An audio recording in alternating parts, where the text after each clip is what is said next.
क्या गंदे नशे में पड़ गया, इससे अच्छा तो ये शराब पी लेता। बट दोनों इक्वली डैमेजिंग है। उनके चॉइस ऑफ ड्रग अल्कोहल था, मेरे चॉइस ऑफ ड्रग हेरोइन है। Why he is interfering in my life कि नहीं, मुझे फर्स्ट टाइम आपको पता है मैम ड्रग किसने मुझे अल्कोहल मुझे किसने पिलाई थी, मेरे फादर ने। एंड नाउ ही वांट्स कि मैं हेरोइन छोड़ दूँ। मैं क्यों छोड़ूँ?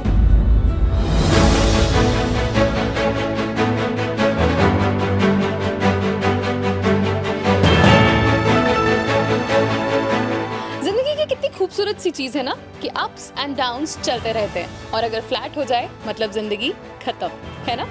हेलो एंड नमस्कार, मेरा नाम है श्वेतमा और आज फिर से हाजिर हूँ एक बहुत ही अमेजिंग सा इनिशिएटिव इंस्पायर आपके लिए लेकर, an initiative by directorate of information and public relations. और आज के हमारे स्पेशल गेस्ट हैं Pallavi Singh ji, director programs JKSPYM। Welcome to the show ma'am. सबसे पहले तो मैं ये समझना चाहूंगी कि you started joined this cause drug deaddiction और अब्यूज से रिलेटेड इंफॉर्मेशनल सेशंस 17-18 साल पहले। So what made you step into the cause? आपने क्या सोच के इस कॉज के साथ एसोसिएट हुए थे? एक्चुअली मेरा सब्जेक्ट ही यही था, मतलब I am in masters in social work. Okay, so we were closely working with while study time also with drug users, और इस तरह के लोगों के साथ ही मैं एज ए वॉल्टियर इंटर्नशिप वगैरह किया था मैंने। Then I joined SPYM and since 18 years I am मैं ऑलमोस्ट अब तो मैं बहुत क्लोज नेट में हूँ JKSPYM के, मतलब मैनेजमेंट पार्ट में आ गई हूँ। सो येस, ऑर्गेनाइजेशन के साथ जुड़ के, और मैं और कुछ शायद कर ही नहीं पाऊंगी other than drug use prevention, treatment और काउंसलिंग वगैरह से रिलेटेड।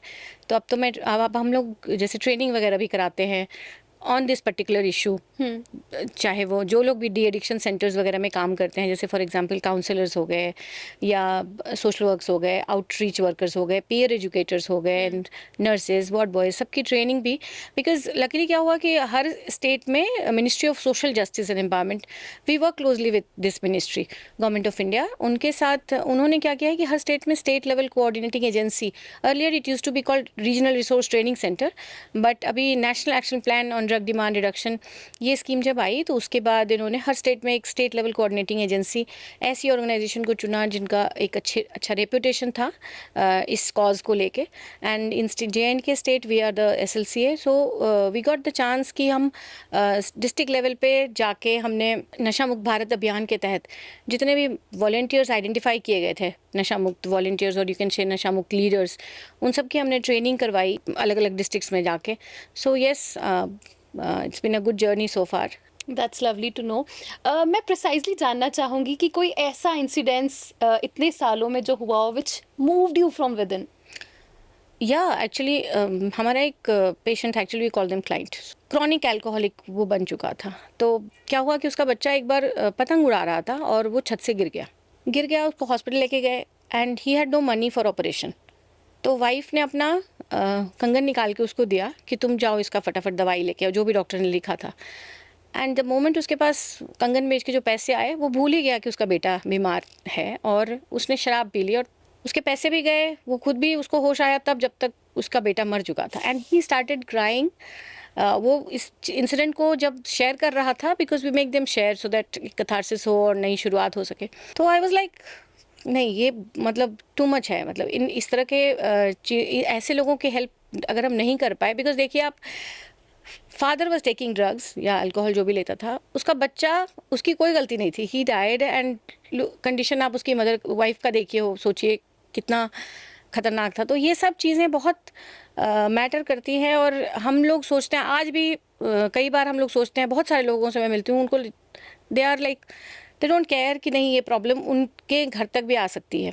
राइट। मैं एक आपको बताना चाहूँगी डेटा, हमारे सेंटर में आज से 15 साल पहले जो लोग आते थे, उनका एज ग्रुप अबव 25, 30, 35, 40, 50 तक भी लोग आते थे। इस वक्त जो लोग आते हैं, या outreach and drop in centre, या हम आउटरीच जो करते हैं, हमारे लोग जो रजिस्टर करते हैं, I met a child as young as 8 years old. My God. और हमें समझ ही नहीं आया हम उसके साथ करें तो क्या करें। 12 साल 13 साल के तो बहुत बच्चे हैं जो ले रहे हैं, ड्रग्स में हैं, और हार्ड ड्रग्स में, मतलब आप ना उनको ऐसी कोई दवाई देने में डर लगता है, कई बार डॉक्टर्स भी परेशान होते हैं कि करें क्या इसके साथ। मैं आपकी बात से बिल्कुल एग्री करूंगी और एक सिनारियो जो शायद जनरली हमारे हाउस होल्ड्स में नजर भी आता है कि पेरेंट्स अल्कोहलिक हैं बट वो बच्चे के सामने उसका जिक्र नहीं करना चाहते। हम छुपते हैं ये सोच के कि शायद बच्चे को समझ नहीं आ रहा, बट आई थिंक आज की generation has more exposure to all the different substance abuses and everything. Yeah thanks to mobile, I mean जो अभी सबके हाथ में है, और पेरेंट्स सोचते नहीं हैं कि बच्चों को कम से कम जब तक वो पढ़ लिख रहे हैं, एटलीस्ट स्कूल में जब तक हैं, तब तक उनको मोबाइल का एक्सपोजर नहीं दे तो ज़्यादा अच्छा है, बिकॉज दिस कंटेन्स एवरीथिंग। इसमें गलत इन्फॉर्मेशन भी है, इसमें सही इन्फॉर्मेशन। कौन गाइड कर रहा है कि बच्चे क्या देख रहे हैं? और आप खुद भी कभी कभी रील्स नज़र आ जाते होंगे आपको, उसमें कई रील्स ऐसे मैंने देखे जो ग्लोरीफाई करते हैं नशे को।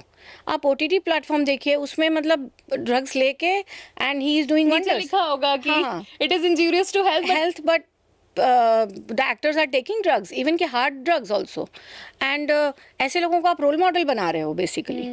तो ये दिक्कत है। अब जब आपने जैसे अल्कोहल की बात की, हमारे यहाँ जब बच्चे कुछ हेरोइन एडिक्ट आते थे सेंटर में, तो पेरेंट्स कुछ आए, अरे ये क्या गंदे नशे में पड़ गया, इससे अच्छा तो ये शराब पी लेता। बट दोनों इक्वली डैमेजिंग है। आपको एक्सपोजर देना ही नहीं है। इनफैक्ट मैं देख रही थी कि कुछ पेरेंट्स ऐसे भी, हम लोग स्कूल्स में भी जाते हैं कभी कभी, और पीटीएम में खास करके मैं जाती हूँ कभी कभी स्कूल्स में, एंड जैसे कि नहीं अब बड़ा हुआ है, 10th 12th में है, तो कभी कभी दोस्तों के साथ पिकनिक मनाने जाता है, एंड उसमें बियर वेयर तो बहुत कॉमन है। बट नहीं, आप छोटी उम्र में ही बच्चों को एक्सपोज, अब देखिए हमारे बच्चों का जो नॉर्मल ह्यूमन ब्रेन है वो 25 तक डेवलप हो रहा होता है एज पर साइंस। तो छोटी उम्र में अगर आप इसको एक्सपोजर दे रहे हैं ड्रग्स के, तो उसके ड्रग एडिक्ट बनने के चांसेस बहुत ज़्यादा बढ़ जाते हैं, है ना, क्योंकि अभी उसको डिसीजन मेकिंग कैपेसिटी उसके डेवलप नहीं हुई है, अभी वो राइट काइंड ऑफ डिसीजन नहीं ले पा रहा है, राइट काइंड ऑफ थॉट्स नहीं आ रहे उसको, अभी वो इन्फ्लुएंस में ज़्यादा आ जाएगा। तो बहुत चांसेस हैं कि अगर आप, हम लोग सोचते हैं कि ठीक है सब लोग, हमने भी बचपन में पी थी, या सब लोग पीते हैं तो कोई बात नहीं, कभी कभार बियर पीने से कुछ नहीं होगा, बट ऐसा नहीं है। Say for example there are few drugs which are legal, for example alcohol आप कह सकते हैं। अल्कोहल के केस में भी अगर आप अर्ली एक्सपोजर दे देते हैं तो ऐसे लोगों के ड्रग एडिक्ट होने के चांसेस बढ़ जाते हैं। ठीक है, अब मैं आपको एक रियल एग्जाम्पल देती हूँ। हमारे पास एक कश्मीर से बच्चा आया था, बहुत अच्छा था, उसने होटल मैनेजमेंट कर रखी थी, but he was into heroin addiction. तो हमने पूछा उसको कि कैसे स्टार्ट किया, क्या किया, तो ही सेड कि नहीं, मेरे फादर ने मुझे पहली बार इंट्रोड्यूस किया था with when I turned 18। He said कि चलो अब पैग लेते हैं, now you are 18, you are grown up enough. तो सर्दियों का समय था, अब फादर चाहते हैं, उनके चॉइस ऑफ ड्रग अल्कोहल था, मेरे चॉइस ऑफ ड्रग हेरोइन है। Why he is interfering in my life? उन्होंने तो मुझे इंट्रोड्यूस किया। व्हाट मेक्स ही थिंक कि मैं वही लूँगा जो वो चाहते हैं, मैं अपनी चॉइस ऑफ ड्रग लूँगा? तो इस तरह की बातें भी सेंट है, क्योंकि वो एज ग्रुप ऐसा है ना, 20-22 साल में नहीं सही तरह से सोचते हैं। आप बोलते हैं कि आपको ये नहीं करना है, लेकिन आप घर में अगर कर रहे हैं, ये चीज़ें दे रहे हैं, एक्सपोजर बच्चों को घर से ही एक्सपोजर दे रहे हैं, तो फिर तो मुश्किल है। पेरेंट्स कंज्यूम कर रहे हैं पर बच्चे को कह रहे हैं कि बेटा ये आप नहीं पी सकते, ये खराब चीज़ है। That's true.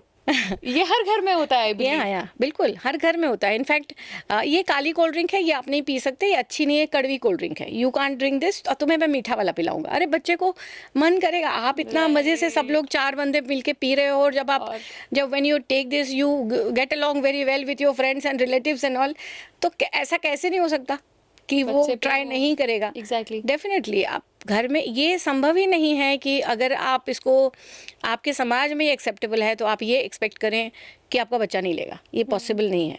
तो मैंने आपको एग्जांपल दिया, और ये मैं कोई अपने मन से नहीं बोल रही हूँ, वो रियल लाइफ क्लाइंट था जिसने कहा कि नहीं, मुझे फर्स्ट टाइम, आपको पता है मैम, ड्रग किसने मुझे, अल्कोहल मुझे किसने पिलाई थी? मेरे फादर ने। एंड नाउ ही वांट्स कि मैं हेरोइन छोड़ दूँ। मैं क्यों छोड़ूँ? मैं नहीं छोड़ूंगा, उन्होंने मुझे एक्सपोजर दिया इसका।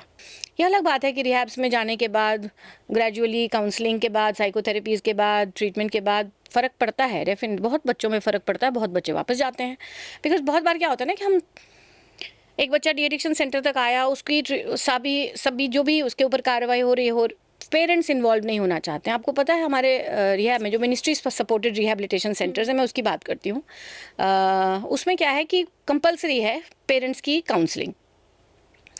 व्हेन वी टेल देम कि नहीं, आपको हफ्ते में एक बार, कम से कम एक बार तो आना ही आना है, 2 बार ऐसे कंपलसरी है, बट एक बार मिनिमम, आप कितने भी दूर रहते हो आपको आना ही पड़ेगा। हमें किस लिए आना है? इसको पर इसने नाक में दम किया हुआ है, इसको ठीक करो, आप इसको जो करना है करो, हम क्यों आएंगे, हम तो ठीक हैं, हम सब जानते हैं, मतलब ना हमारे अंदर ना हम कुछ खाते पीते हैं, बट आपका बिहेवियर कैसा है, आप घर में Right. आपका ओवरऑल वो मतलब बच्चे को स्टिमुलेशन किन चीजों से मिल रही है? इट्स नॉट कि खाली ड्रग्स ले रहे हैं तभी, कई बार ये भी नहीं सही है कि घर में खाली ड्रग्स ही एक कारण बनता है, बहुत सारी चीजें हैं कि इमोशनली बच्चे की अपब्रिंगिंग कैसी हो रही एब्सोल्युटली है। उसके साथ कितना समय बिता रहे हो आप कितना टाइम दे रहे हो, आप ये चेक रख रहे हो कि नहीं कि उसके दोस्त कौन कौन से हैं, ठीक है ना, बहुत सारी चीज़ें हैं जो गैप रह जाती हैं हम एज ए पेरेंट्स, और वी डोंट रियलाइज कि नहीं कहाँ एक बार बच्चे जब इसमें पड़ जाते हैं तब तक शायद बहुत लेट हो चुका होता है। सो इट्स बेटर ऑलवेज कि पहले ही प्रिवेंशन, पहले ही पेरेंट्स को, जो लोग भी चाहते हैं, जो कंसर्न है कि उनका बच्चा इस तरफ, आई एम श्योर 100% लोग पेरेंट्स कंसर्न होंगे, तो जितनी जिसकी कैपेसिटी है उतने उसके बारे में ज़रूर जानकारी लें। बहुत इंपॉर्टेंट है ये चीज़ कि आजकल छोटे छोटे बच्चों को हम मोबाइल, वो भी स्मार्टफोन पकड़ा देते हैं बिना ये सोचे कि उसके पास उसमें सब कुछ है, उसमें अच्छी इन्फॉर्मेशन भी है, but who will check what he is watching और व्हाट ही इज़ जो भी कर रहा है वो। हमने एक्सपोजर की और इन्फ्लुएंस की बात की। Yeah. यंगर जनरेशन में स्पेशली अगर किसी ने अपने किसी दोस्त को इस तरह के ट्रैप में फंसते देखा है या फैमिली में कोई ऐसा इंसिडेंस देखा है, तो यंगस्टर्स या फिर किसी भी एज का कोई भी शख्स अगर वॉलंटियरिंग में आना चाहता है, सो वो किस तरह से, मतलब उन्हें पता नहीं है होम टू अप्रोच या कैसे वो इस तरह के कॉज को वॉलंटियर कर सकते हैं, so what is the process? Process कुछ नहीं है, आप सबके हर जिले में डिस्ट्रिक्ट सोशल वेलफेयर ऑफिसर्स होते हैं जी। वो, और या फिर डिस्ट्रिक्ट डिप्टी कमिश्नर ऑफिस में अप्रोच करें उनको, they want to join as a नशा मुक्त भारत वॉलंटियर्स, इसके लिए वो अप्रोच कर सकते हैं। वहाँ पे कोई ना कोई हर ज़िले में अपना एक तरीका होता है वो कैसे वॉलंटियर्स को अपने आप जोड़ते हैं अपने साथ, तो उसमें ये इस कॉज के साथ जुड़ सकते हैं। और इनकी रेगुलरली ट्रेनिंग होती रहती है, सबसे इम्पॉर्टेंट पार्ट कि इनको नए नए इश्यूज़ के बारे में क्या क्या इस पे अपडेट्स आ रहे हैं, क्या क्या गवर्नमेंट ऑफ इंडिया की स्कीम्स आ रही हैं, स्टेट गवर्नमेंट की तरफ से क्या क्या इनिशिएटिव लिए जा रहे हैं, उसके बारे में ये लोग अपडेट किए जाते हैं बराबर। Number 2, they are what all activities they have been doing. एक नशा मुक्त भारत कैंपेन का एक पोर्टल भी है जिसमें ये अपनी एक्टिविटीज़ को भी रजिस्टर कर सकते हैं। एंड बेस्ट पार्ट इज़ कि मिनिस्ट्री इसको रिकॉग्नाइज भी करती है, और best state, best performing state, best performing districts, best performing even master volunteers are being rewarded. Very nice, very nice. So ma'am, आप तो 18 साल से इस फील्ड में काम कर रहे हैं ना, काउंसलिंग का मैम आपने जिक्र किया, तो मुझे लगता है हम आज भी एक ऐसे समाज में जी रहे हैं जहाँ पे काउंसलिंग इज स्टिल एक हवा है कि काउंसलिंग की ज़रूरत नहीं है हमें।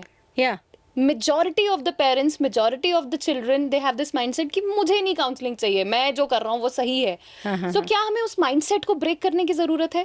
100% ब्रेक करने की ज़रूरत है, बिकॉज देखिए काउंसलिंग को लोग समझते हैं ना कि जिसको प्रॉब्लम है और जिसको मतलब एक आइडेंटिफाइड प्रॉब्लम है, फॉर एग्जांपल कोई नशा कर रहा है तो उसको शायद काउंसलिंग की ज़रूरत है। अरे भाई, डे टू डे अब हम लोग नशे की रोकथाम में लगे हुए हैं, शायद मुझे भी काउंसलिंग की ज़रूरत पड़े, है ना। At one point of time मैं शायद बर्नआउट फील करूं, या मैं खुद किसी चीज़ को लेकर निराश हो जाऊं, या खुद मैं किसी ऐसी चीज़ को देख लूं कभी, तो काउंसलिंग की ज़रूरत किसी भी पॉइंट ऑफ टाइम में किसी भी इंसान को ज़रूरत पड़ सकती है। काउंसलिंग क्या है? आप एक ऐसे इंसान के पास जा रहे हैं जो टेक्निकली क्वालिफाइड है, और आपको एम्पावर, आप उसके साथ खुल के अपनी बात शेयर करते हैं, और वो आपको जज नहीं करता है अगला, प्लस आपको बातचीत के दौरान ही इतना एम्पावर कर देता है कि आप जिस सिचुएशन से में हैं उस सिचुएशन से आप बाहर निकल सकते हैं। हम इश्यूज़ पे बात ही नहीं करना चाहते। पहले तो चले घर वाले पेरेंट्स, जैसे हमारे ज़माने में पेरेंट्स कुछ इश्यूज़ पे बात नहीं करते थे, बट अब वो समय नहीं है, अब हर इशू पे बात करना पड़ेगा पेरेंट्स को। और मुझे लगता है कि पेरेंट्स अगर बात करेंगे तो डेफिनेटली सही सटीक जानकारी देंगे, और टीचर्स भी अगर बात करेंगे other than what they are regularly teaching, अगर इन इश्यूज़ को पकड़ के वो बात करें और खुद को एजुकेट करके, या जहाँ कहीं से भी कोई भी इन्फॉर्मेशन मिले, ढंग की इन्फॉर्मेशन मिले, मैं हर पेरेंट्स से ये कहूँगी कि जितना हो सके, जिसके पास भी बच्चा है या ग्रोइंग चाइल्ड है, उनको एजुकेट अपने आप को करना चाहिए इन सब चीज़ों इश्यूज़ पे, और अपने बच्चों से बात करनी चाहिए। अरे कुछ नहीं तो कम से कम इमोशनली तो आप जुड़े ही हुए हैं अपने बच्चों से। चलो आपको टेक्निकली शायद नॉलेज नहीं होगा कि ड्रग्स पे कैसे बात करनी है, क्या बात करनी है, फाइन, ड्रग्स की तरफ जाते कैसे हैं बच्चे, वो कारण है। कहीं ना कहीं वो एक अकेलापन फील कर रहा है, या मे बी इज इमोशनल। आज की इतना कॉम्पिटिटिव वर्ल्ड है, मतलब हर चीज़ में प्रेशर है बच्चों के ऊपर, ये करो वो करो, पढ़ना ही है तुम्हें, आईपीएस बनना है, आईएएस बनना है, यूपीएससी क्लियर करना है, डॉक्टर इंजीनियर, बहुत सारी चीज़ें। हालांकि अब थोड़ा माइंडसेट बदला है कि नहीं, but still lot of competition is there. उसमें हम बच्चों पे कितना प्रेशर डालते हैं, और अगर कोई ऐसी चीज़ हम नहीं कर रहे हैं बच्चे के साथ जिसमें उसको खुशी मिले, या मैं कहीं वो अपने आप को वेंट आउट करे, या उसका एनर्जी एक करेक्ट दिशा में चैनलाइज हो पा रहा है, तो फिर तो ऐसे बच्चों के चांसेस ज़्यादा बढ़ जाते हैं इस तरह के मैनेज में फंसने के। एंड डेफिनेटली फिर जो लोग ड्रग्स के बिजनेस में हैं, सेलिंग के बिजनेस में, वो ऐसे लोगों को ही ढूंढते हैं। एंड आप देखेंगे कि बड़ी उम्र के, मतलब 25-30 के एज में लोग ड्रग्स की चुंगल में कम फंसते हैं comparatively youngers, because they are the most vulnerable. इनके सही डिसीजन लेने की कैपेसिटी अभी डेवलप नहीं हुई है, अभी इमोशनली थोड़े वीक होते हैं, बहुत क्यूरियस माइंड, वही करना है, एक्सपेरिमेंटल होते हैं, नई चीज़ करने की इच्छा होती है। अब डिपेंड करता है, कोई अगर गाइड करने वाला नहीं है तो कुछ भी एक्सपेरिमेंट करेंगे फिर। तो इसलिए सबसे इम्पॉर्टेंट है पेरेंट्स का, और उसके बाद बहुत ज़्यादा समय तक बच्चे टीचर्स के कब्जे में रहते हैं। आई विल से 4-5 घंटे तो रहते ही हैं। तो please get involve with the kids, even in schools. Check करिए कि आपका बच्चा, अगर आपकी क्लास का बच्चा पहले की तरफ परफॉर्म नहीं कर रहा है, या कुछ दिक्कत आ रही है, जैसा पहले था वैसा अब नहीं है, बिहेवियरल पैटर्न्स में कुछ चेंजेस आए हैं, बंक्स ज़्यादा हो रहे हैं या बहाने ज़्यादा हो रहे हैं, होमवर्क टाइम पे नहीं दे रहा है, बहुत सारी चीज़ें हैं जो क्लोजली मॉनिटर किया जा सकता है। तो टीचर्स को भी इस चीज़ में थोड़ा सा इनिशिएटिव लेना चाहिए, और ज़रूर लेना चाहिए। बिकॉज आप देखोगे कि 24 घंटे में 8 घंटा बच्चा सोता है, बाकी टाइम या तो पेरेंट्स के साथ, कुछ घंटे दोस्तों के साथ, बाकी टीचर्स के साथ। तो सब लोग मिलके अगर अपना अपना रोल निभाएंगे, आई बिलीव कि चीजें हम बदलेंगी डेफिनेटली। हम सच में एक नशा मुक्त भारत बना पाएंगे। यस, डेफिनेटली, बिल्कुल।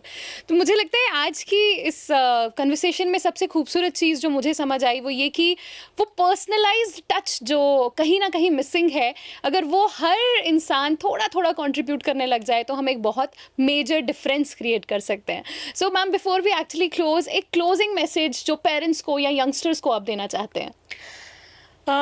पेरेंट्स को तो ऑलरेडी मैंने दिया, और आगे भी बोलना चाहूँगी, फिर से कहूँगी, एटलीस्ट हैव 1 मील टुगेदर बच्चों के साथ। एक खाना कम से कम, एक टाइम। आई अंडरस्टैंड कि आप सब लोग वर्किंग हैं, सभी लोग आज के दिन में, अब it's a need of an hour कि सबको काम करना है, फाइनेंशियल इंडिपेंडेंसी भी ज़रूरी है। मैं उसके लिए नहीं कह रही हूँ कि काम छोड़ के घर बैठिए, लेकिन कम से कम एक मील साथ खाइए, और उसमें जब साथ खाते हैं तो उस टाइम बातचीत होना, उसकी ज़िंदगी, आपके बच्चों की ज़िंदगी में क्या चल रहा है, इनफैक्ट आपको भी खुशी होगी।